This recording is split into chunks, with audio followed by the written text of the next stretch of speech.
ब्रेडचा वेगळा असा चटपटीत नाश्ता बनवण्यासाठी ब्रेड घेऊन 4 ब्रेड पीस घेऊन मी मिक्सरमध्ये वाटून घेतलेले आहेत. ब्रेड क्रम्स बनवून घेतले आहेत. त्यामध्ये थोडा कोबी बारीक चिरून टाकला आहे, एक कांदा, एक सिमला मिरची, थोडीशी कांद्याची पात, एक गाजर किसून टाकला आहे, 2-3 हिरव्या मिरच्याचे तुकडे, आलं लसूण, चिली फ्लेक्स, 1 चमचा गरम मसाला, धने जिरे पूड 1 चमचा, 2 चमचे तांदळाचं पीठ, 1 चमचा बेसन पीठ टाकून हे छान सर्व मिक्स करून घ्यायचं आहे. भाज्यांच्या ओलसरपणामध्ये थोडंसं पीठ भिजून द्यायचं आहे.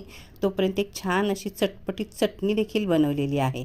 याची पूर्ण रेसिपी पाहण्यासाठी मयुरी किचनचा पूर्ण व्हिडिओ पहा. खाली दिलेल्या त्रिकोणावर क्लिक करा. भाज्यांमध्ये पीठ भिजल्यानंतर थोडंसं पाणी टाकून आपण याचे गोळे बनवून घ्यायचे आहेत. आप्पे पॅनमध्ये थोडंसं तेल ठेवून हे आप्पे छान भाजून घ्यायचे आहेत. 1 थेंब तेलामध्येच हे आपले आप्पे तयार होतात. मस्त ब्रेडचा चटपटीत असा नाश्ता तयार होतो. पूर्ण व्हिडिओ पहा आणि रेसिपी आवडल्यास लाईक, शेअर, सबस्क्राईब करा.